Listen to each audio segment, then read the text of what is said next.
Well, hey, my friends, I'm so glad that you are with me on the podcast today.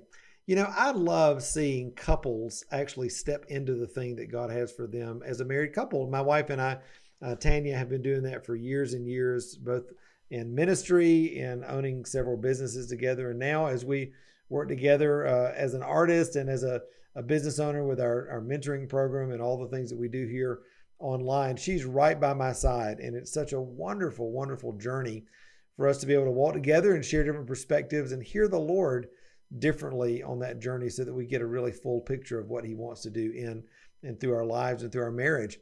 I met a couple recently, Lonnie and Abby Alverson, who are just an incredible couple, full of the Lord, full of passion for what they do creatively, and they're really stepping into everything that God has for them. I wanted to have them on the podcast today because I love this story that I hear so many times in our mentoring program. I love this story of the story of where you are now and the stretch and the faith and the reaching out and the stepping out in faith that it takes to actually step into the thing that God has for you. And boy, do they have a story like that. It's been a beautiful experience for me to get to know them and to hear their story. And I wanted to share it with you today because I know that you're going to really be encouraged by everything that they share on their journey as you consider stepping out into the thing that God has for you and your art and your creativity. Now, before I do that, I love giving a shout out to all my podcast listeners. And one such podcast listener I want to give a shout out today is Techno Indigo over on Apple Podcasts. And this is what they said when they reviewed and subscribed to the podcast. They said, encouraging. I've been listening for a few months, trying to listen from the beginning of the podcast, which is awesome. It's been encouraging to listen to as I'm a Christian artist trying to figure out the art world as I work on continuing to develop my style and grow my audience. It's been so helpful to realize through the podcast that I'm not the only Christian artist with certain struggles regarding my art and my walk with Christ. And it's encouraging to hear how the artists have overcome obstacles. Well, listen, that's our heart. That's my heart for this podcast and for our mentoring program and for the books I write and for everything we do. Is to be an encouragement to you on that journey and let you know you're not alone. You're not the first person to ask these questions. There are thousands upon thousands. There's an army of artists all over the world that are going through the same thing and that want to walk together with you. And we're so glad that you're here listening to the podcast. I can't wait to get to know you more. Maybe we'll get a question from you one day or whatever. And for all of you guys that may have a question for me, you can always go to matttommymentoring.com/podcast. On that page, not only can you listen to the podcast there if you're not already listening on an app of your choice, but you can also use a little app that I've got on there that will allow you to leave me a voicemail and you can ask me a question. We go through those every week and consider answering those on the 5-minute mentoring portion of the podcast that comes out every Friday. So if that's you, make sure that you do that. We'd love to hear a question from you about your art, your faith, or your business journey. All right. Well, again, you're going to love this episode with my friends Lonnie and his wife Abby. I can't wait for you to hear them, get to know them. Be sure to check out their website and their Instagram too. You can find those right here in the show notes and click over there and give them a follow, give them a like, and let them know that you heard them here on the Thriving Christian Artist podcast. All right, here's their interview.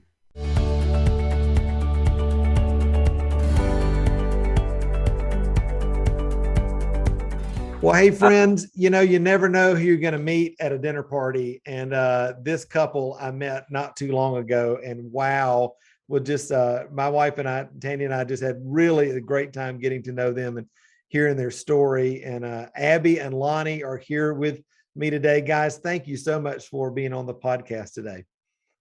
Thanks for having us. Yeah, thank you. Absolutely. As we kind of got on today before we went live, I was like, there are some people that talk about being an artist. There are some people that talk about living the dream, and there are others that do it. And I was looking on Instagram the other day and saw that you guys were just, continuing to do such incredible things and wanted to have a little bit of opportunity to share your story. So why don't you guys just take a brief minute, introduce yourselves, where you are, what you do creatively, that sort of thing, and we'll get into a little bit of your backstory. I'm Lonnie Alverson. This is my wife, Abby. And we're excited for the opportunity to be able to share with you what the Lord has been doing in our lives and through our craft, through our art. I'm a blacksmith, and of course, I love hammering on metal, and not just iron, but also copper and silicon bronze. And uh, I love working with my hands. And at an early age, I remember looking out of my grandfather's shop and seeing this large anvil. It probably weighed 400 or 500 pounds, and there was always a hammer sitting on it. Mm. And every now and then, I would sneak out there and pick up the hammer, beat on it. Of course, he would holler at me and tell me that's not how you use it. But I had this fascination with blacksmithing back then. But unfortunately, I didn't get to learn or anything from him as a blacksmith. But I grew up just loving that type of stuff. So back in Awesome. 96, I read a lot of books, built a forge, started going to the John C. Campbell Folk School, taking classes under various, blacksmith artists, blacksmiths, learning what I could and coming home and practicing. And it just kind of took off from there. That's awesome. That's awesome. Now, Abby, you're an integral part of what's going on. Tell everybody about what your passions are and how you fit into this beautiful picture. Oh goodness. So yeah. Well, Lonnie and I have been married for about 5 years now. And gosh, what a gift. It's hard to encompass it all. I feel like we are passionate about foster care. We actually met because of a child in foster care. So that's our romantic end of our story. Yeah. So yeah, I just love feeding him. I love cooking for our family, just taking care of our family. We have 2 beautiful girls, and just do all the fun things for the business, like paying the taxes and bookkeeping, things like that. You do a lot more than that. We're gonna have to have a session in here of like, tell what the other person does, because sometimes we downplay the things that we do. I'm sure, Abby, you've got a lot of good stories like my wife does of living with an artist and all the idiosyncrasies and all that kind of stuff that happened with that. But so listen, guys, Lonnie, you obviously started seeing blacksmithing and having a passion for that at a young age.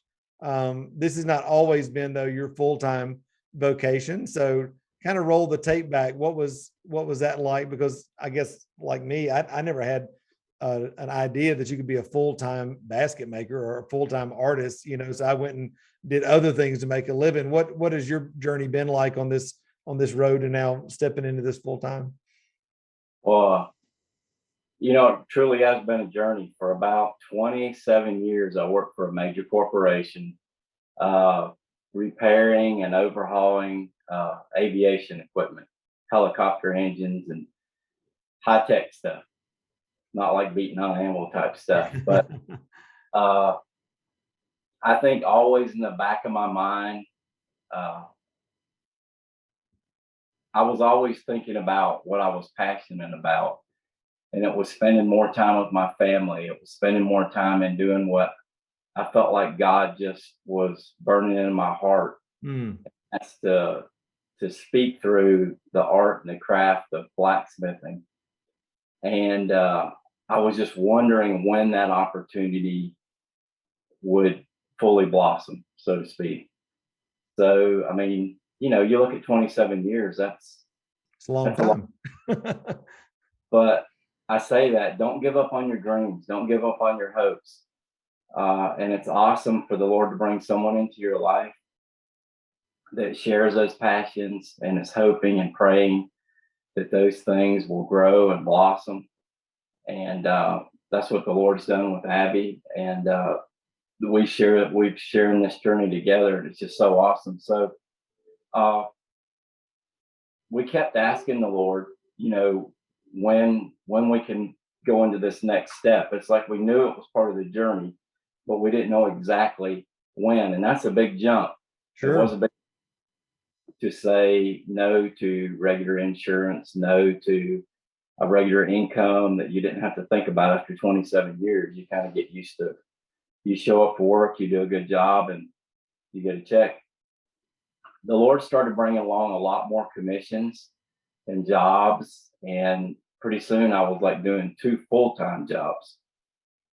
and it was cutting into the family time in the evening and taking all the weekends to make up. And but I was really loving it, and we enjoyed what the Lord was doing through the blacksmithing work, and getting to meet with new clients, and there was a shift. It was like the Lord said, "Okay, the season's coming up." Yeah.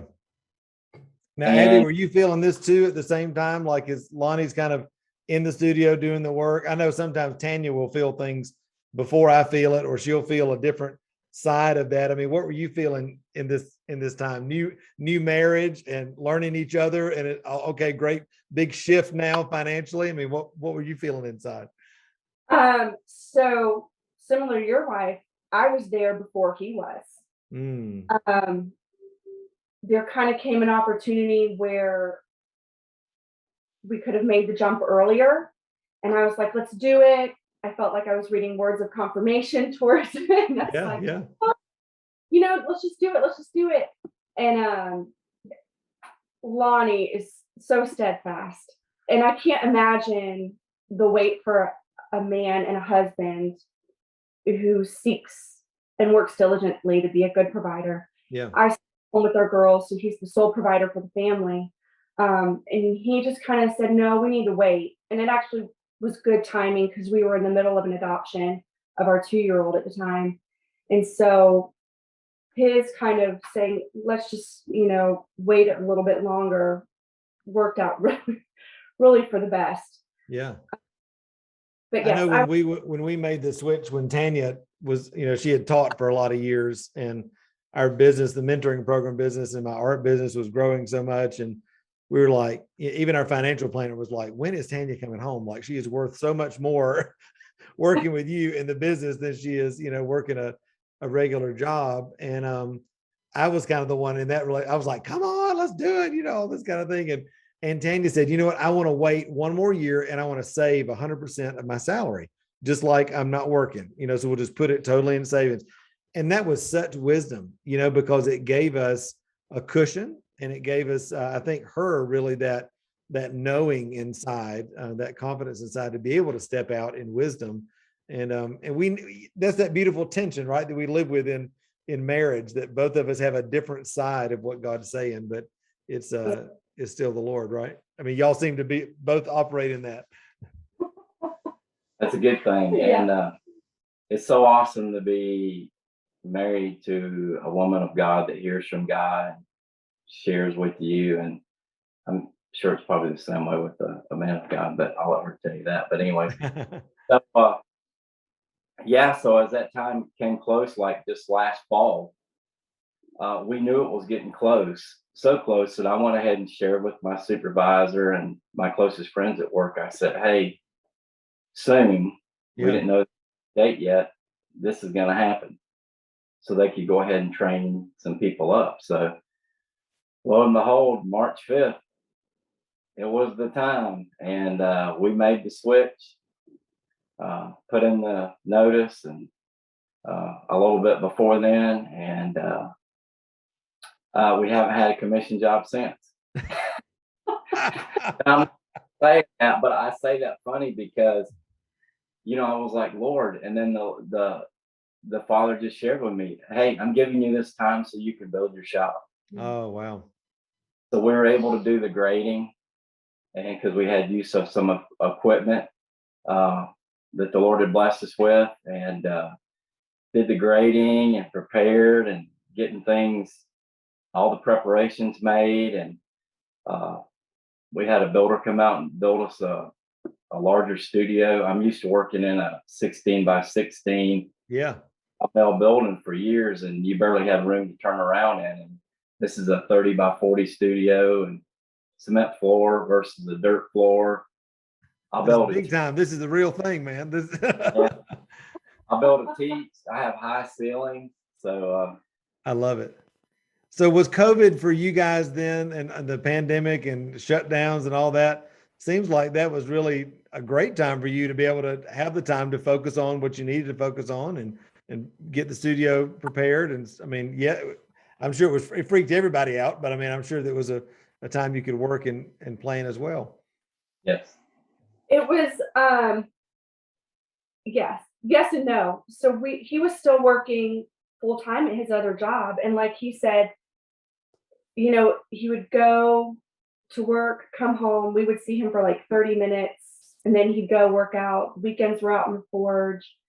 Um, and it was, everybody was seeming to be getting blessed with this extra time with their family, and we were like spent. His work, fortunately, never shut down. So that was a blessing. And, but yeah, we were just hard pressed on every side for time. Physical injuries for him were starting to happen because he had a physically intensive job at his work and in the forge. Blacksmithing is very physically demanding. Yeah. Injuries were starting to happen. So we just kind of got to that point where it was really either we jump ship Yeah. from water, or we just scale it back to what's manageable for our family at this time. We jumped ship. Yeah. We felt like the Lord was saying, "This is the time," and I'll be there with you. I'll direct you. I'll guide you during this transition. And it really, for me, it's been a really growing experience as far as closeness and intimacy with the Father. Just waking up and just knowing that He has something awesome each day as we're going through this transition. Yeah. And after, I'm sure, but especially during this time, it's been really good. I tell people all the time, I said, you want to walk a life of faith, you go be an artist, and you walk into the studio every day saying, I'm going to make this thing that's on my heart, and I'm going to trust God that you're going to send somebody to buy it, somebody to commission it. You're going to send that show or that strategic partnership or whatever. I mean, how is the Lord just continuing to build y'all's faith in this? Because it seems like every time the Lord asks us to do anything, it's never the quote unquote perfect timing. Or, a lot of times people are like, well, when this happens and that happens and this happens and this lines up perfectly, then I'll step out. And the Lord's like, no, step out and then it'll line up. And so you're in this quandary of like, what do I do? And I mean, what gave you the faith and the confidence to be able to step out in the middle of a pandemic or the end, toward the end and all this, and step out and really trust the Lord? I mean, where does that come from internally? For me, it just comes from that relationship. I have 3 dads. I came from a broken home. So as far as good examples, they did the best they could.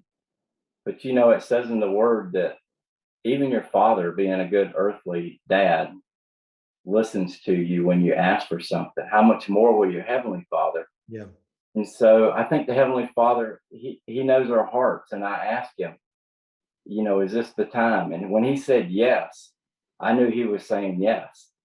That kind of like overshadowed any doubts or fears. And this whole COVID situation and the economy and the way materials have gone up, to me, those were like the waves that Peter was seeing. But when I heard Jesus's voice and Jesus said, "It's me," and Peter said, "Well, ask me to come out on the water with you." And Jesus did. Yeah. And Peter stepped out and he walked. And it says he was walking towards Jesus until he got his eyes on.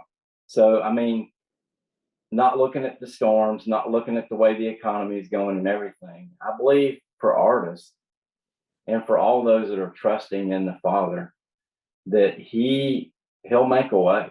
Yeah. It doesn't matter what's going on outside. It doesn't matter what the noise is here or there. We have to be listening to him because it says we hear his voice and he hears our voice. And so for me, it's just that personal relationship, that day by day walk of him. For example, one day we had a call for a commission on making a bear sculpture. And I've never made a bear sculpture. And they wanted this sculpture to be 5.5 feet tall, like a life-size chest to the head bear. And we prayed, Abby and I prayed, and it was a unique request. And I was like, Lord, should I say yes to this commission? I mean, yeah, it was going to be an awesome job. I was Yeah, excited, sure. but I wanted to make sure it was what the Lord had for us. And I said, Lord, I don't know how to make this. And he said, I made the first bear. I'll show you how to make one in metal. And I said, okay, Father. Deal, right? And so we called our clients up and we said, yes, we would love to do it. And the process that whole month, that's how long it took for us to do that sculpture. It was so awesome just going out into the studio and just praising him and thanking him for wisdom and knowledge and understanding. He showed me how to make tooling that I've never made before. He showed me how to make all the hair-like textures and the eyes and the nose and each little piece. And I posted a lot of that stuff on Instagram as I went along, but he showed me how to make each individual. It was like him being right there in the studio with me, just showing me how to do something. I love it. He just shared with me that he wanted to be like that with every believer throughout their whole life, every day. Yeah. Yeah, that's normal, right? To hear his voice, to respond to whatever it is that God's given us. Abby, I'm interested, for you as a mom and a wife and a business owner as well. One of the things that Tanya and I are always trying to walk out together without killing each other is this balance thing of date nights and loving each other and not talking about work all the time and that sort of thing. So I'm sure that y'all probably don't have any tension like that at all, or any kind of frustration like that at all. But what are y'all doing as a couple that is working together and in life and business? And what are you doing to really keep things, in a healthy place so that it's not all about the business, but you're able to have that family time, have time with the Lord? Just how's all that working for you guys? Cool. So we're a blended family. So it takes a lot of intentionality Yeah. to do that. So that practice already, we just utilized it even more, just being intentional. For our wedding anniversary was a few weeks ago, and we went away, just the two of us. Yeah. Sent the kids to the grandparents. We're out. But yeah, I mean, just checking in. We're pretty good about checking in with each other almost every day. Mm-hmm. How are you doing? What do you need from me today? Mm-hmm. What do you, how can I help you today? That's something Lonnie, I think, asks me every day, sometimes a couple times a day. How can I help you today? Which is such a blessing. We just, Now all the ladies listening are they're wishing they were married to Lonnie at this point. They're like, that's awesome. Can you talk to my husband? I'm gonna get all those emails now. He's pretty wonderful. Abby always asking me how she can help me also. But it is that, it's that partnership, it's that helpmate mentality of, I'm not here to serve me, I'm here to serve you and our family. Yeah. And it's that healthy cycle of servanthood with each other. It takes work. It takes a lot of dying to self sometimes. The toddlers being crazy. I need you to help me out. But yeah, I think, we're not perfect. We mess up. We have our miscommunications. Sure. Absolutely. And it did take some practice of, hey, we were apart for 12 hours a day for 4 years, and now we're together 24/7. Mm-hmm. What does that look like? Not having that break, being there, and but I think, and it takes transition. It takes that period of adjustment and just figuring out your flow. Yeah. I remember my mother-in-law said when my father-in-law actually came home from working at the Air Force Base in Warner Robins for lots and lots of years. They both were retired at the same time. And she said, listen, I married you for better or for worse, but not for lunch every day. So don't be thinking that I'm going to be won't be cooking lunch for you every day. But there's an adjustment. I know for Tanya and I mean, we've kind of lived for many years. I'd be working in church or in art or business, whatever I was doing. And she was teaching school every day. So she's out of the house at 6:15 in the morning, back at 4:30 or 5. And then we have evenings together, but it's really different. Like even managing your schedule together. Like, what are you doing? What am I doing? How does this fit together? And it is a challenge, but I love what you guys are doing. Just, again, that being intentional and serving each other and just knowing that each one of you is bringing a special part that you can't, neither one of you could do it without each other. And that's the same for us. And what a great blessing for all of us to get the opportunity to work with our spouse in what we do. So yeah, that's huge. So guys, I know people, especially talking about the bear and all that, people are like, I want to see this work. I want to see what you're doing online. So where can folks find you online, commission your work, find out about your work, and just follow the incredible story of your life? Well, we have a website and we're always working on it, adding photos and things that shows our sculptures and railings and garden gates and things like that. We do a lot of varied work, whether it's interior, small kitchen stuff, fireplace screens. So it's called Hearth and Home Forge, like fireplace hearth, and homeforge.com. Wonderful. And then also we have an Instagram account, Hearth and Home Forge.